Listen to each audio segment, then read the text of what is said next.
Et bonjour à tous, c'est Arthur de la chaîne CryptoRobot et on se retrouve aujourd'hui pour une nouvelle vidéo. Je suis extrêmement content d'être avec vous aujourd'hui parce que je vais tout simplement vous présenter la stratégie ultime qu'on utilise avec Tristan depuis plusieurs mois et qui marche extrêmement bien. Le but de cette vidéo est que vous puissiez profiter pleinement de cette stratégie si vous en avez envie, bien évidemment, et pour cela le code sera en open source. On a présenté vendredi dernier en avant-première sur notre Discord cette stratégie et on va prendre l'habitude de présenter des vidéos en avant-première sur notre Discord. Bien évidemment, on ne fait pas que ça, vous pouvez aussi poser plein de questions sur l'implémentation de vos bots, sur les stratégies ou sur l'écosystème crypto en général. Donc je vous invite à nous rejoindre. Le lien est évidemment dans la description. Sans plus tarder, on va un peu regarder la stratégie. Donc avant de vous expliquer les tenants et les aboutissants de sa stratégie, on va un peu regarder les résultats sur Ethereum à partir de août 2017. Si on commence avec 1000 $, et ben on finit avec 800 000 $. C'est pas mal du tout. Et bien évidemment, on bat largement le buy and hold. Et on va voir un peu plus tard dans la vidéo comment on a pu faire ça. On se retrouve maintenant sur le chart de l'Ethereum face à l'USDT pour un peu comprendre la stratégie. Notre stratégie se résume à deux indicateurs. Le TRIX, qui est aussi le nom de la stratégie, et le Stochastic RSI que vous connaissez sûrement très très bien. Qu'est-ce que le TRIX? Le TRIX, c'est très simple. Vous prenez le cours sur X, les X précédentes périodes, c'est un paramètre qui va bien évidemment évoluer, et vous allez lui appliquer une moyenne exponentielle. Jusque-là, classique. Mais à cette moyenne exponentielle, vous allez réappliquer une moyenne exponentielle. Et à cette double moyenne exponentielle, on va réappliquer une moyenne exponentielle. Ce qui fait qu'on a une triple moyenne exponentielle, d'où le nom TRIX. Et c'est ce qui correspond ici à la courbe verte qui passe des fois en rouge. Ça, c'est notre triple moyenne exponentielle, mais petite subtilité, ce n'est pas directement la triple moyenne exponentielle, c'est la triple moyenne exponentielle avec en pourcentage de différence par rapport à ce qui s'est passé avant. On a une deuxième courbe, vous l'avez remarqué, la petite courbe orange, c'est tout simplement la moyenne de cette triple moyenne exponentielle. Enfin, le stochastique RSI, vous connaissez, c'est un indicateur qui va nous permettre de confirmer ou non des positions. Les indicateurs, comment les trouver? Vous allez dans Indicateur, vous mettez Trix et vous prenez celui d'Everget. Celui qui est déjà intégré à la bibliothèque TradingView n'est pas le bon. Pour le stochastique RSI, vous mettez stochastique RSI, tout simplement. Quel est le but de cette stratégie? Eh bien, on va acheter quand notre triple moyenne exponentielle va croiser à la hausse la moyenne, sa moyenne. Donc c'est notre petit point vert ici, ici, ici, vous avez compris. Et la vente, c'est tout simplement l'inverse, c'est quand notre triple moyenne exponentielle va croiser vers le bas notre moyenne. Donc ici, ici, ici, les points rouges. Très bien. Initialement, quand on avait développé cette stratégie, on avait simplement le trix. Mais on s'est rendu compte que des fois, quand il y avait des grosses bougies vertes, il achetait, et qu'après il y avait une petite correction. Ou des fois, quand il y avait une grosse baisse, il vendait un peu rapidement, et il y avait une petite remontée, et on pouvait potentiellement profiter de ces différentes bougies. Et c'est pour ça qu'on a rajouté le stochastic RSI. En fait, ça va nous confirmer notre prise de position. On ne va acheter que si notre stochastique RSI est en dessous de 80, donc en dessous de la zone de surachat, et on va vendre qu'au-dessus de 20, donc quand elle est au-dessus de la zone de survente. Donc, je vais vous prendre un petit exemple tout bête. Ici, on a un petit point vert. Croisement haussier, triple exponentiel qui croise sa moyenne vers le haut, on devrait acheter. On achète tout en haut au niveau du vert. Mais notre stochastique RSI est à 100, on peut le voir ici. Donc, ça n'achète pas. On attend que ça descende en dessous de 80. Et là, on achète en dessous de 80 sur cette toute petite bougie rouge. Donc, vous voyez, il n'y a pas une grosse différence. Mais les petites différences, sur le long terme, ça fait quand même des très belles performances. Et on va vendre, tout simplement, quand c'est le point rouge. Juste ici, ici sur la bougie rouge. C'est une grosse bougie rouge qui nous fait passer notre stochastique RSI à 0. Donc, on ne peut pas vendre. On va attendre que ça passe au-dessus de 20. Et la bougie d'après, c'est 32,42. Donc on se rend compte qu'ici, on va acheter, hop là, on va acheter juste ici, et on va revendre ici. Et bien évidemment, sur cet exemple-là, c'est une baisse, on va perdre un peu d'argent, mais on va perdre beaucoup moins d'argent que si on avait le trix classique.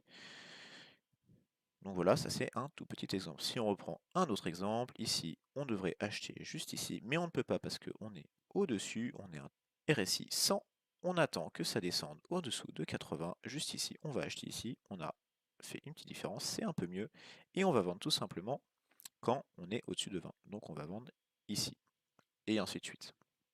Il faut savoir que cette stratégie a à peu près 50% de win rate, donc ne vous en faites pas si vous avez des fois des mauvais trades, des trades négatifs du moins, parce que c'est à 50% et que les trades positifs sont bien meilleurs. Donc voici le principe de la stratégie. En résumé, on a le tricks triple moyenne exponentielle. Quand ça croise à la hausse sa moyenne, on achète. Si le stock RSI n'est pas dans sa zone de surachat, donc en dessous de 80, et on vend quand notre triple moyenne exponentielle croise à la baisse notre moyenne, et si notre stock RSI est au-dessus de 20. Hop là, magie du montage, on se retrouve sur Collab. Donc, bien évidemment, cette stratégie le tricks, vous pouvez le faire à la main, mais vous n'allez pas pouvoir le faire 24 heures sur 24, et il y aura des fois vos sentiments qui vont rentrer en compte.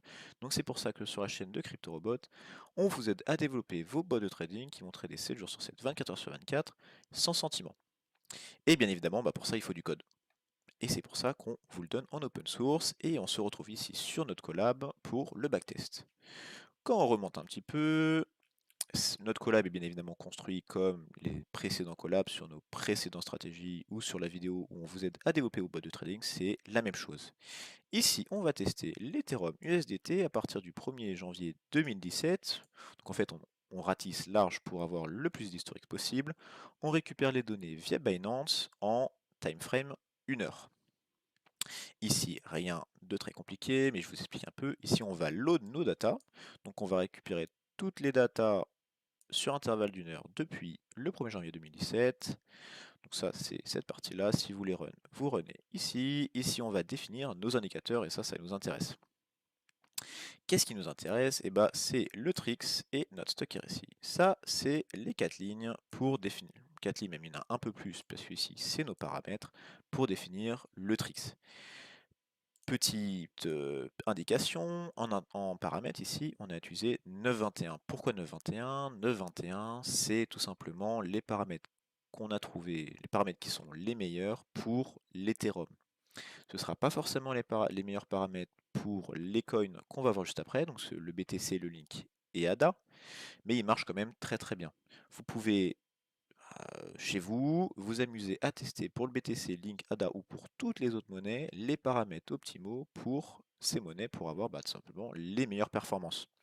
Quand je parle de 9.21, quand on retourne un peu sur l'indicateur, sur le stock RSI, quand on fait la petite configuration, paramètres en entrée, longueur 21, 9 et 21. Donc c'est là où vous allez pouvoir changer vos paramètres, les paramètres que vous allez décider. 21, notre X, c'est tout simplement notre prix de clôture. On lui fait une petite moyenne exponentielle, une deuxième moyenne exponentielle et une troisième moyenne exponentielle. Tout simplement, comme je vous l'ai dit.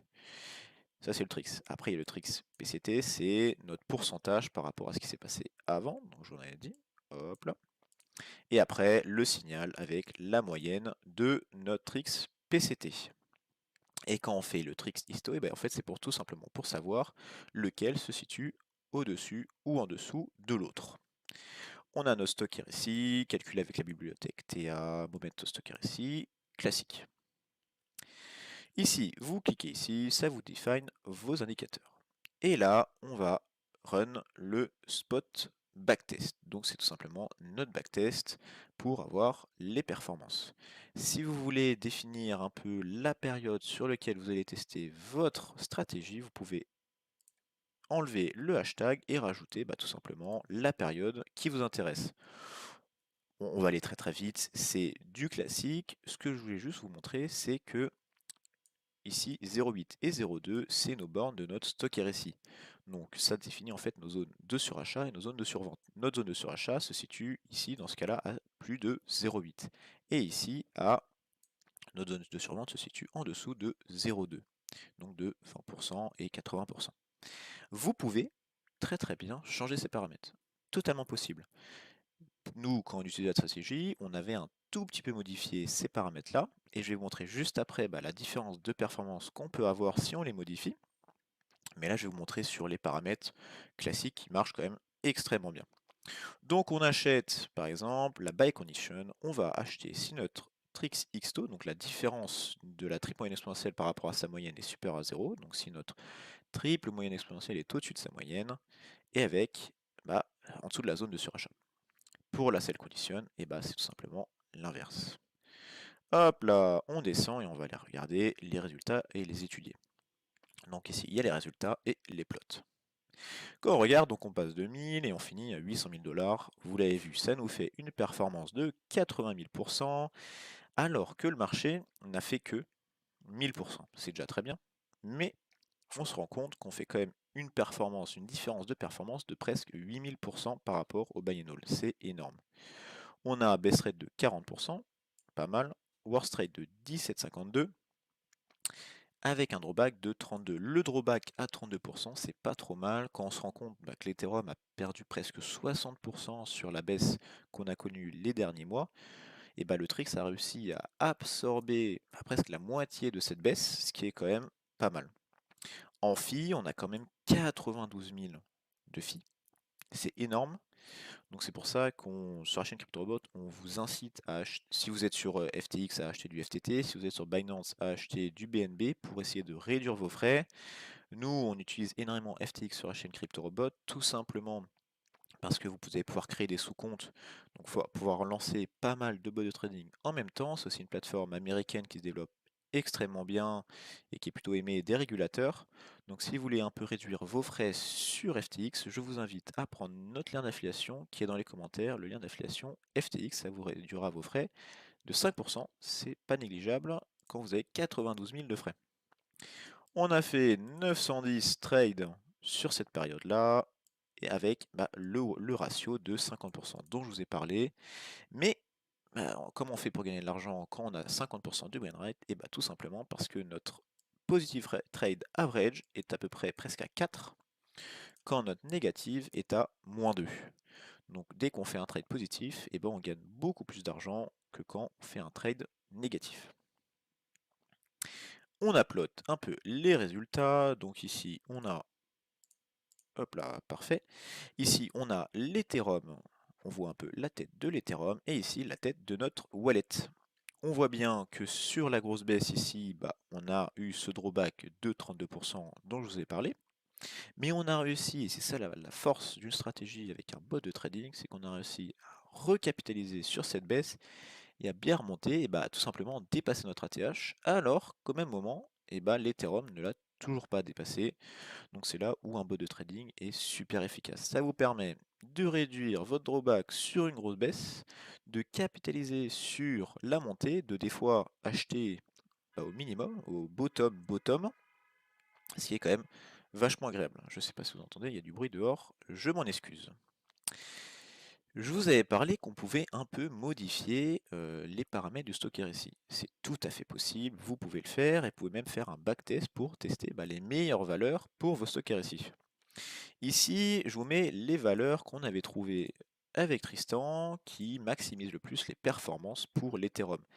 Ça fait un peu de surapprentissage et voilà, vous allez décider si vous voulez implémenter ou non un changement des paramètres du stocker ici, mais ça peut pas mal aider. Ici, notre zone de surachat commence à 83 et notre zone de survente commence à 25. Et quand on fait ça, avec toujours les paramètres de 21, on se retrouve avec, au final, on commence avec 1000 $ sur la même période et on finit à 1 355 000. C'est quand même assez impressionnant. C'est un peu moins d'un fois 2 que si on avait gardé les paramètres classiques pour le stochastique RSI. Mais voilà, c'est assez impressionnant. Quand on regarde un peu le portefeuille, ça marche extrêmement bien.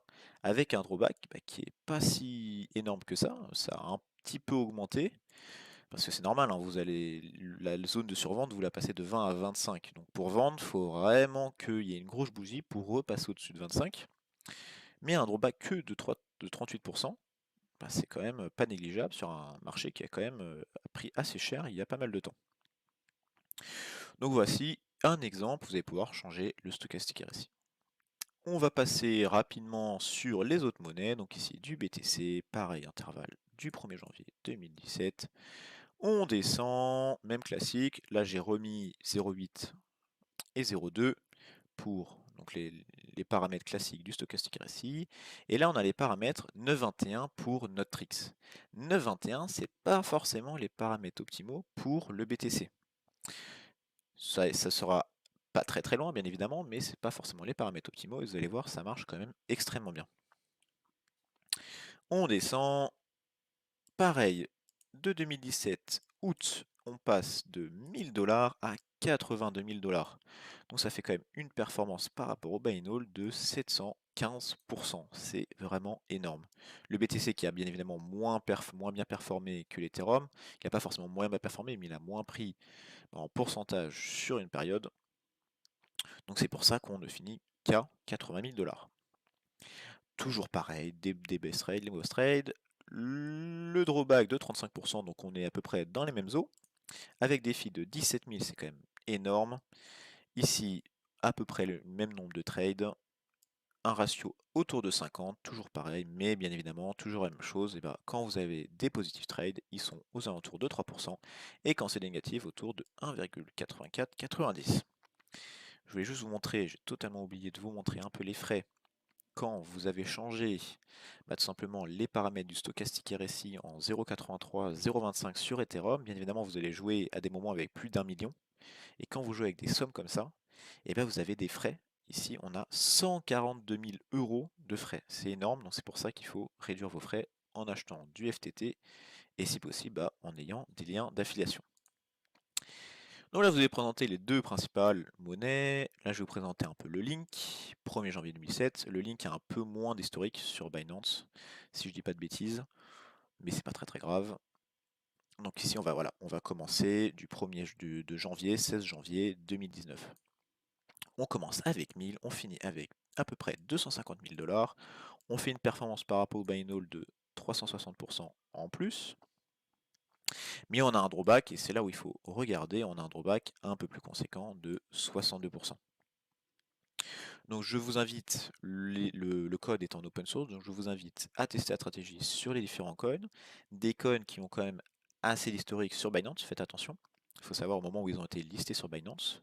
Donc un peu d'historique, avec des phases de montée, des phases de baisse, des phases de range pour avoir toutes les caractéristiques de votre coin. Et faire attention au drawback.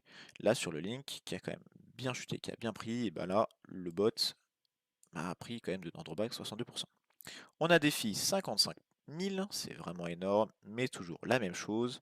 Un win rate aux alentours de 50, et là, tout simplement 5,8, 5,18% en average positive, mais moins 2,64 en average négative. Hop, je l'avais pas lancé. Si, je l'avais lancé, je dis des bêtises. Et donc ça, c'est tout simplement le print de notre portefeuille. Donc on n'a pas encore réussi à retoucher notre ATH, mais vous voyez un peu comment ça se comporte, étant donné que le Link n'a pas encore réussi à bien redécoller pour reprendre ses niveaux d'antan. Dernier petit coin, c'est l'ADA de Cardano, 17 janvier 2017. Ça aussi, je ne sais pas si on a l'intervalle entier, toujours en 9,21. Donc oui aussi, le Link, on a un gros drawback, il faudra aussi voir en fonction des meilleurs paramètres. Là, on a les paramètres 9,21. C'est pas forcément les meilleurs paramètres pour le Link. ADA Cardano, paramètre 921, 0802 pour le Stochastic RSI. On commence avec 1000 $ à partir de avril 2018. On commence avec 1000 $ et on finit à 320 000 $. Performance par rapport au buy and hold de 4000%. Donc vous voyez le Cardano qui a extrêmement bien performé, qui performe extrêmement bien, et même avec le Trix, vous allez réussir à profiter de la montée, quand même de bien vous gaver. Donc 4000% de différence, un drawback de 55%, on commence, ça va un peu mieux, mais c'est quand même assez conséquent. Le trade positif, ça baisse un peu 47%, mais c'est pas bien grave. Ici, on a un average positive trade de 4,68 et ici en négatif 2,34, donc toujours le ratio positif, bien évidemment, étant donné qu'on gagne de l'argent. Quand on regarde un peu la tête, on a réussi quand même sur cette belle montée à bien monter. On commence à retoucher notre ATH qui se situe aux alentours de 350 000 pour notre wallet ADA Cardano. Donc la stratégie, hop là, je vous ai présenté Ethereum, BTC, Link, ADA. Comme je vous ai dit, vous pouvez tester sur plein d'autres coins. Que ce soit des coins qui ont range ou des coins qui performent extrêmement bien. Bien évidemment, si un coin fait un tout droit, vous allez un peu moins bien performer avec le trick sur une courte période. La vidéo est terminée, j'espère qu'elle vous aura plu, j'espère que vous avez pu découvrir une stratégie et aussi un indicateur, le Trix. Je vous fais un tout petit résumé, le Trix triple moyenne exponentielle. On achète si ça passe la moyenne vers le haut, on vend si ça passe la moyenne vers le bas, avec une validation de l'achat ou de la vente via le stochastique RSI. Ça marche très bien en bull market, ça arrive à prendre une bonne partie du bull market. Quand on est en bear market, il y aura bien évidemment une petite baisse qui fait référence au drawback, mais on va racheter au bottom et recapitaliser sur toute la remontée.